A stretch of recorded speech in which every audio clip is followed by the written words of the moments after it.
یہ تہوار کب، کہاں، کیسے اور کس نے شروع کیا؟ تینوں روایات کے تانے بانے گریک اور رومن سویلائزیشن سے جا کے ملتے ہیں۔ اب اس سارے سلسلے کا موجودہ ویلنٹائن سے کیا تعلق ہے؟ دوسری روایت اس سے بھی دلچسپ ہے۔ اصل کہانی تو یہاں سے شروع ہوتی ہے۔ پاکستان نے پورے سال میں جتنا قرض واپس کرنا ہے، امریکہ ایک دن میں اس سے زیادہ کی شاپنگ کرتا ہے۔ السلام علیکم ویورز، میں ہوں ظہیر احمد گوندل اور آپ مجھے دیکھ رہے ہیں میرے یوٹیوب چینل اور فیس بک پیج پہ۔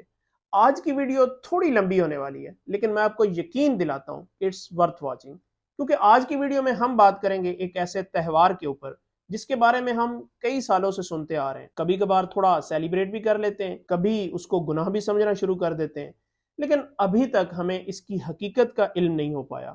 کہ یہ تہوار کب، کہاں، کیسے اور کس نے شروع کیا تھا، اور ہم مسلمانوں اور پاکستانیوں تک وہ تہوار کس نے اور کیسے پہنچایا، اور کیسے وہ ایک لسٹفل ڈیزائر سے ہوتا ہوا اب دنیا کا سب سے بڑا اور یونیورسل تہوار بن چکا ہے۔ انفیکٹ یہ کافی سارے مذہبی تہواروں سے بھی بڑا ہو چکا ہے۔ ویسے تو اس تہوار کے بارے میں بچہ بچہ جانتا ہے، لیکن اس کی حقیقت کیا ہے وہ بہت سارے بڑے اور بزرگ بھی نہیں جانتے۔ لیکن بلیو می، آپ کا جاننا بہت ضروری ہے، کیونکہ اگر آپ کی عمر گزر بھی چکی ہے تو بھی اپنے بچوں کے لیے آپ کا جاننا بہت ضروری ہے، کیونکہ آج کل کے بچے ہر بات کی ریزننگ مانگتے ہیں، اور جب آپ ان کو بنا کچھ بتائے کسی بھی کام سے منع کریں گے یا یہ تہوار منانے سے منع کریں گے تو وہ کبھی منع نہیں ہوں گے، بلکہ اس کی وجہ پوچھیں گے، اور وجہ جاننا ان کا حق بھی ہے۔ تو چلیے پھر جانتے ہیں کہ وہ وجہ ہے کیا۔ اپنے لیے نہ صحیح، اپنے بچوں کے لیے ہی جان لیں۔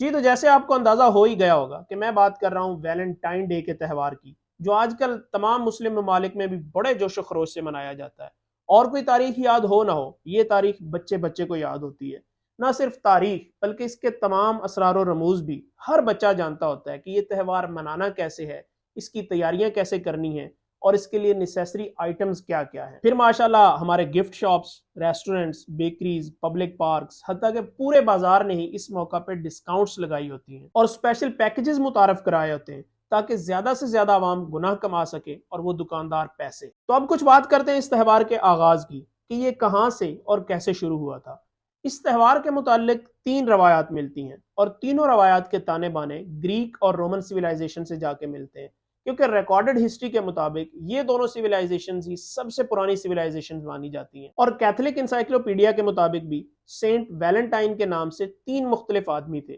اور اتفاق سے وہ تینوں ایک ہی دور کے لوگ تھے، اور مزید اتفاق یہ کہ ان تینوں کو 14 فروری کے دن ہی سولی چڑھایا گیا تھا۔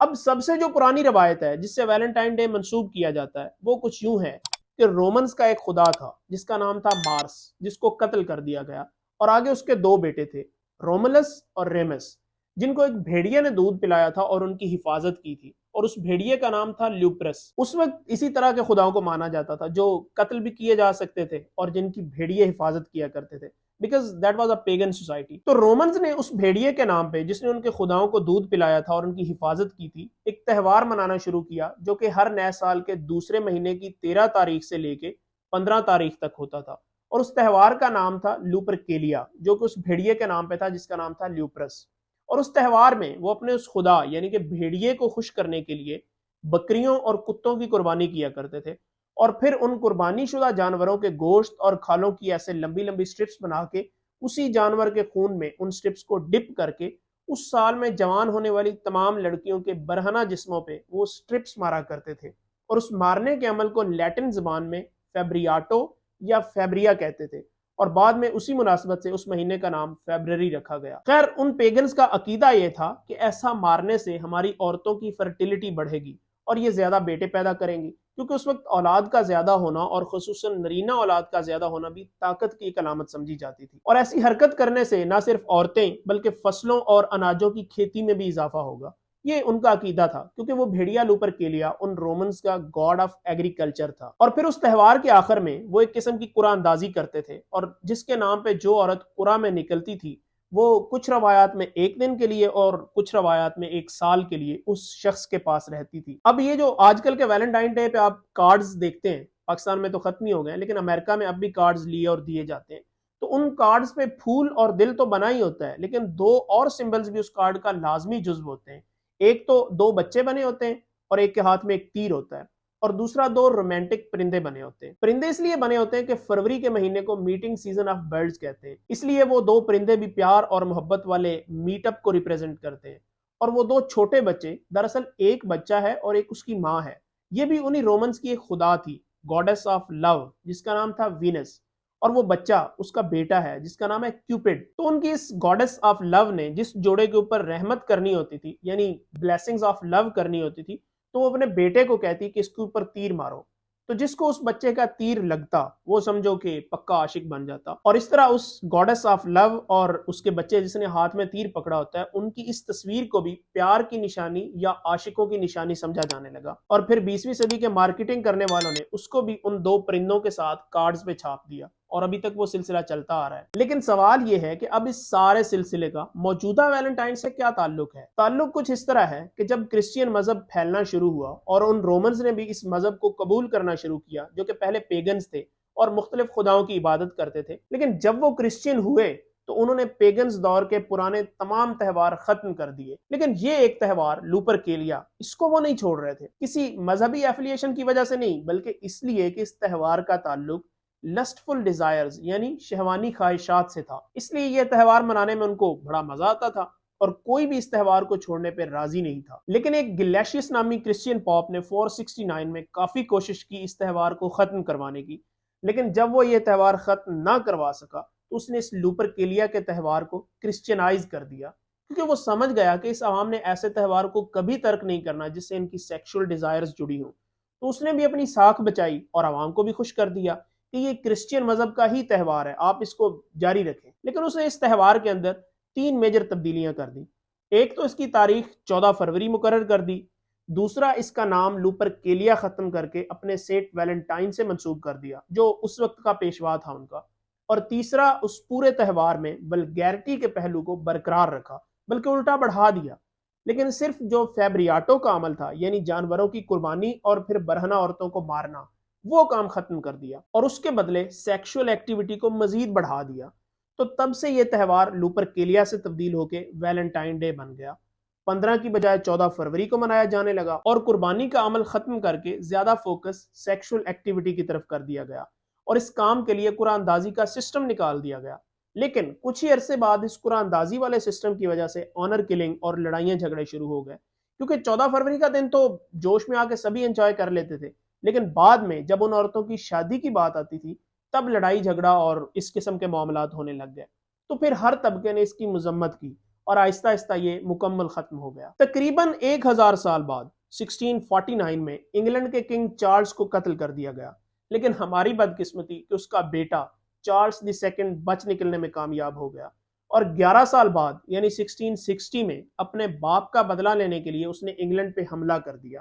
اور اپنے باپ کی حکومت واپس چھین لی، اور جیسے ہی دوبارہ تخت پہ بیٹھا تو عوام میں اوور دا نائٹ مقبولیت حاصل کرنے کے لیے اس نے اعلان کیا کہ ہم اس سال کا ویلنٹائن ڈے دوبارہ اسی جوش و جذبے کے ساتھ منائیں گے، اور اس طرح یہ لعنت تقریباً 1000 سال کے گیپ کے بعد دوبارہ شروع ہو گئی۔ نہ صرف یہ بلکہ اس نے اس تہوار کو عیسائیوں کے مذہبی تہوار کے طور پہ پیش کر دیا تاکہ اس کو کم وقت میں زیادہ پذیرائی مل سکے، اور ایسا ہی ہوا کہ دیکھتے ہی دیکھتے پورے یورپ میں یہ تہوار مقبول ہو گیا، اور ماڈرن ہسٹری میں انگلینڈ وہ پہلا ملک تھا جس میں باقاعدہ بادشاہ کی طرف سے ویلنٹائن ڈے منانے کا اعلان کیا گیا اور سرکاری طور پہ اس دن کو سیلیبریٹ کیا گیا۔ اب ایک تو تھی یہ روایت، دوسری روایت اس سے بھی دلچسپ ہے، وہ کچھ یوں ہے کہ سن 260 میں ایک رومن بادشاہ تھا جس کا نام تھا کلیڈیس دی سیکنڈ، جو کہ بہت امبیشیس تھا اور ہر وقت جنگ اس کے ذہن پہ سوار رہتی تھی، اور اس کا دل ہوتا تھا کہ میں اور میری فوج روز ایک نئی جنگ لڑیں اور ایک نیا علاقہ فتح کریں۔ اب ظاہر ہے وہ تو بادشاہ تھا، وہ اپنے اہل و عیال کو ساتھ رکھتا تھا، لیکن باقی فوجی سارا سال جنگیں لڑ لڑ کے تنگ پڑ گئے اور انہوں نے ڈیمانڈ کی کہ ہمیں بھی اپنی فیملی اور بیویوں کے ساتھ وقت گزارنے کے لیے چھٹی دی جائے، اور جو کنوارے تھے انہوں نے شادی کرنے کی غرض سے چھٹی مانگ لی۔ جیسا کہ حضرت عمر رضی اللہ تعالیٰ عنہ کے دور میں بھی کوئی فوجی لگاتار 4 مہینے سے زیادہ کسی جنگ میں شرکت نہیں کر سکتا تھا، 4 مہینے بعد وہ فوجی واپس اپنے خاندان کے پاس چلا جاتا تھا اور اس کی جگہ کوئی دوسرا فوجی آ جاتا تھا۔ لیکن اس بادشاہ کلاڈیس دی سیکنڈ کے لیے مسئلہ یہ درپیش تھا کہ اگر اس کی فوج 1 لاکھ تھی تو 50,000 فوجی اس کو بیک اپ کے طور پہ رکھنے پڑنے تھے کہ جب آدھے فوجی چھٹی جائیں تو ان کو ریپلیس کرنے کے لیے مزید آدھے فوجی تیار بیٹھے ہوں، جس پہ اچھا خاصا خرچہ بھی آنا تھا، وقت بھی ضائع ہونا تھا۔ اس لیے اس بادشاہ کلاڈیس II نے فوجیوں کی شادیوں پہ پابندی لگا دی کہ کوئی فوجی شادی نہیں کر سکتا، ویسے جو مرضی کرو، لیکن شادی کی اجازت نہیں ہوگی، کیونکہ شادی کے ساتھ ذمہ داری آ جاتی ہے۔ کچھ عرصہ تو یہ پابندی برقرار رہی، لیکن پھر ایک عیسائی پادری جس کا نام سینٹ ویلنٹائن تھا، اس نے ان فوجیوں کی سیکرٹ میرجز یعنی کہ چوری چھپے شادیاں کروانا شروع کر دی۔ ان فوجیوں کی شادی بھی ہو جاتی تھی اور اسی بہانے وہ عیسائیت مذہب کو بھی قبول کر لیتے تھے، کیونکہ اس وقت کا وہ بادشاہ کلاڈیس II پیگن تھا، وہ عیسائی نہیں تھا، لیکن آہستہ آہستہ عیسائیت مذہب پھیل رہا تھا۔ تو جیسے ہی اس بادشاہ کلاڈیس II کو پتا چلا اس پادری کے بارے میں، تو اس نے فوراً حکم دیا کہ اس کو گرفتار کر لیا جائے اور اس کو جیل میں ڈال دیا گیا۔ اور دوران قید اس پادری کی ملاقات اسی بادشاہ کی بیٹی سے ہو گئی، اور بادشاہ کی بیٹی کو اس پادری سے محبت ہو گئی، اور وہ ہر روز ایک سرخ گلاب کا پھول لے کے اس پادری کو جیل میں ملنے جایا کرتی۔ تو جس روز اس پادری کو پھانسی ہونی تھی، اس نے ایک خط اسی بادشاہ کی بیٹی کا نام لکھا، اور اس خط کے آخر میں یہ الفاظ تھے، فرام یور ویلنٹائن، جو کہ بہت مشہور ہوئے اور ابھی تک چل رہے ہیں۔ تو اس طرح اس پادری نے فوجیوں کی شادیاں کرانے کے جرم اور بادشاہ کی بیٹی سے محبت کرنے کی پاداش میں 14 فروری کو پھانسی کی سزا پائی، اور اس پادری کے چاہنے والوں نے اس دن کو سینٹ ویلنٹائن سے منسوب کر کے اس دن کو محبت کا دن کہنا شروع کر دیا۔ یہ سینٹ ویلنٹائن سن 270 میں مر چکا تھا، اور اس کے چاہنے والوں نے اس کی ڈیتھ اینیورسری کو بطور ویلنٹائن ڈے منایا اور اس کو محبتوں کا دن کہا، کیونکہ سینٹ ویلنٹائن شادیاں کرواتا تھا اور محبتیں بانٹتا تھا۔ اب تیسری روایت جو کچھ خاص مقبول نہیں ہے اور کافی حد تک دوسری روایت سے ملتی جلتی بھی ہے، اور اس کا ٹائم فریم بھی بالکل وہی ہے جو دوسری روایت کا ہے، کہ اسی دور میں ایک اور سینٹ ویلنٹائن بھی تھا، اور اس کو بھی اس وقت کے بادشاہ نے کسی جرم میں قید کر رکھا تھا، اور جس جیل میں وہ قید تھا اس کے جیلر کا نام تھا ایسٹیریس۔ اس جیلر کی بیٹی پیدائشی نابینا تھی، تو وہ سینٹ ویلنٹائن اس جیلر ایسٹیریس کو گاہے بگائے عیسائیت کی تبلیغ کرتا رہتا تھا کہ آپ پیگنزم چھوڑ کے عیسائیت کی طرف آ جائیں۔ تو جیلر نے کہا ٹھیک ہے، اگر آپ نے میری بیٹی کی بینائی ٹھیک کر دی تو میں اپنے پورے خاندان سمیت عیسائیت قبول کر لوں گا۔ اور اس سینٹ ویلنٹائن نے معجزے کے ذریعے اس جیلر کی بیٹی کی بینائی ٹھیک کر دی، تو وہ جیلر اور اس کا پورا خاندان پیگنزم چھوڑ کے عیسائی ہو گیا، اور پھر اس سینٹ کو بھی 14 فروری کو ہی سولی چڑھا دیا گیا۔ لیکن مرنے سے ایک رات پہلے اس سینٹ نے اسی لڑکی کو خط لکھا جس کی اس نے بینائی ٹھیک کی تھی، اور اس خط کے آخر میں بھی وہی الفاظ لکھے تھے، فرام یور ویلنٹائن۔ اب یہاں تک تو ہے پرانے ویلنٹائن ڈے کی تاریخ اور اس کا بیک گراؤنڈ، کہ کیسے یہ شروع ہوا اور کیسے یہ مختلف مراحل سے ہوتا ہوا ایک جدید اور یونیورسل تہوار بن گیا۔ لیکن یہاں سے شروع ہوتی ہے اصل کہانی، کہ کیسے امریکہ نے اس تہوار کو بزنس ماڈل میں تبدیل کیا، اور کیسے اس تہوار کو اسلامی ممالک کے لیے ایک خطرناک ہتھیار کے طور پہ استعمال کیا گیا۔ 19ویں صدی کے وسط تک امریکہ جیسے ملک کو بھی کوئی خاص آئیڈیا نہیں تھا ویلنٹائن ڈے کا، اور نہ ہی کوئی سیلیبریٹ کرتا تھا، صرف انگلینڈ اور یورپ کے کچھ ممالک میں تھوڑا بہت منایا جاتا تھا۔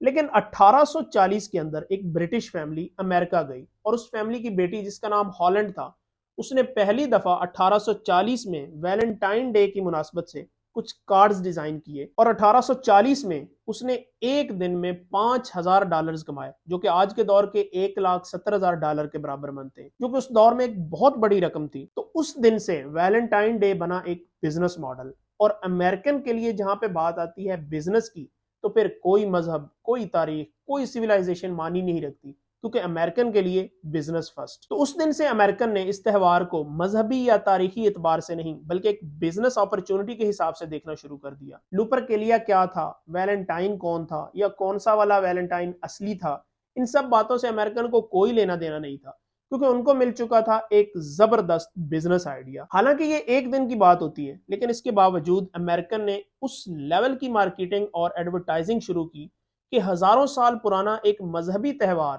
جو پچھلے 1000 سال میں یورپ سے امریکہ تک نہیں پہنچ سکا تھا، امریکن نے اس تہوار کو پوری دنیا میں پہنچا دیا۔ نہ صرف پہنچا دیا بلکہ تمام مذاہب کے ماننے والوں کو اس تہوار میں باقاعدہ گھسا دیا۔ امریکی بہت سیانا تھا، وہ جانتا تھا کہ اگر ہم نے اس تہوار پہ عیسائی مذہب کا لیبل لگایا یا اسے عیسائیت سے منسلک کیا تو مسلمان تو بالکل اس کو نہیں منائیں گے، اور ہو سکتا ہے کہ یہودی اور ہندو بھی نہ منائیں۔ اس لیے اس نے سب سے پہلے اس تہوار کو مذہب سے آزاد کروایا۔ حالانکہ جس تہوار کو یورپ پچھلے 1000 سال سے بطور مذہبی تہوار منا رہا تھا، امریکہ نے چند سالوں میں اس کو مذہب سے اتنی تیزی سے دور کیا جتنی تیزی سے ہماری موجودہ نسل مذہب سے دور ہو رہی ہے۔ اب آپ سوچیں کہ اگر ہم میں سے کوئی اٹھ کے بولے کہ عید الفطر یا عید الاضحیٰ ہمارا مسلمانوں کا مذہبی تہوار نہیں ہے، اور دنیا کے کسی بھی مذہب سے تعلق رکھنے والا بندہ اس کو منا سکتا ہے، تو کیا یہ ممکن ہو پائے گا؟ کبھی نہیں۔ لیکن اس کے باوجود امریکن نے کر دکھایا۔ کیوں؟ کیونکہ اس آئیڈیا کے پیچھے بہت بڑی بڑی کارپوریٹ فرمز موجود تھی جنہوں نے اس کو پیور بزنس ماڈل بنا دیا اور اس سے بھرپور فائدہ اٹھایا۔ اور اس بات کا اندازہ آپ یہاں سے لگا لیں کہ اس سال 2023 کا ویلنٹائن ڈے جو بھی آنے والا ہے، اس پہ صرف اور صرف امریکہ کے اندر اس ایک دن کی جو سیل متوقع ہے وہ $26 بلین، $26 ارب ہے، جبکہ پاکستان نے پورے سال 2023 میں جو گردشی قرضہ واپس کرنا ہے وہ $22 ارب، جو کہ امریکہ کی اس ایک دن کی سیل سے بھی کم ہے، اور ہر امریکن اس ایک دن $192 خرچ کرتا ہے، جو پاکستانی تقریباً 52,000 روپے بنتے ہیں۔ اب یہ ایک اچھا خاصا بزنس ماڈل چل رہا تھا، لیکن پچھلے کچھ سالوں سے اسی بزنس ماڈل کے اندر انٹری ماری ای کامرس نے، اور اب ایک major portion e commerce industry کما رہی ہے اسی بزنس ماڈل سے، کیونکہ ٹوٹل سیلز کا 35% آن لائن شاپنگ والے پلیٹ فارمز کماتے ہیں، جو کہ تقریباً $9 بلین بنتا ہے۔ اور پھر آن لائن سٹورز ایسی آفرز اور ڈسکاؤنٹس دیتے ہیں کہ جس کی کوئی گرل فرینڈ نہیں بھی ہوتی وہ بھی کچھ نہ کچھ خرید ہی لیتا ہے۔ اور یہ سارے کے سارے سٹیٹس صرف امریکہ کے ہیں۔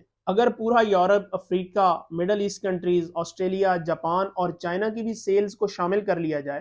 تو پاکستان کے 5 سال کے بجٹ سے بھی زیادہ سیل ایک دن میں ہو رہی ہوتی ہے، اور آپ اس اتنی بڑی انڈسٹری کو روکنے نکلے ہو حجاب ڈے سے۔ یہ تو تھا بزنس ماڈل۔ اس کے بعد جب مسلمانوں نے کچھ سر اٹھانا شروع کیا تو انہوں نے اسی تہوار کو بطور ہتھیار مسلمانوں پہ استعمال کیا۔ آج آپ کے سامنے ہے سب کچھ۔ 1995-96 سے پہلے پاکستان میں کسی نے نام تک نہیں سنا تھا اس تہوار کا، لیکن ود ان 20 ایئرز یہ تہوار پاکستان میں بھی باقاعدہ ایک انڈسٹری کی شکل اختیار کر چکا ہے، اور کوئی حکومت، کوئی مذہبی جماعت یا کوئی قانون اس کو روک نہیں پایا، اور نہ ہی یہ رکے گا۔ 14 فروری کو ویلنٹائن ڈے کے مقابلے میں حجاب ڈے منانا ایسے ہی ہے جیسے کسی پہاڑ سے کوئی بہت بڑا پتھر لڑکتا ہوا نیچے آ رہا ہو اور آپ اس کے سامنے اینٹیں رکھ کے اس کو روکنے کی کوشش کر رہے ہوں، کیونکہ اس لڑکتے ہوئے پتھر کا والیوم اور سپیڈ دونوں بہت زیادہ ہیں، اور اگر آپ اس کے سامنے آ کے اس کو روکنے کی کوشش کریں گے تو آپ یقیناً کچلے جائیں گے۔ اس لیے اس کا ایک ہی حل ہے کہ آپ اپنے آپ کو اس لڑکتے ہوئے پتھر کے راستے سے ہٹا لیں اور اس کو جانے دیں۔ آپ بس اپنی فکر کریں، اپنے بچوں کی فکر کریں۔ اس کی مکمل تاریخ اور بیک گراؤنڈ آپ کے گوش گزار کر دیا ہے، لیکن اب بھی اگر آپ کہیں کہ اگر اس دن ہم تھوڑا سے پھول دے دیتے ہیں یا کوئی کارڈز دے دیتے ہیں تو اس میں ایسا کیا حرج ہے؟ حرج یہ ہے کہ اگلے کچھ سالوں تک یہ بات پھول اور کارڈز تک محدود نہیں رہے گی، یہ بات بہت آگے تک جائے گی۔ اگر اس کے لیے آپ تیار ہیں تو پھر ضرور منائیں۔ اور پھر ایک اور بہت ہی فضول اور بھونڈا سا ایکسکیوز پیش کیا جاتا ہے۔ پیار ضروری نہیں ہے کہ آپ کسی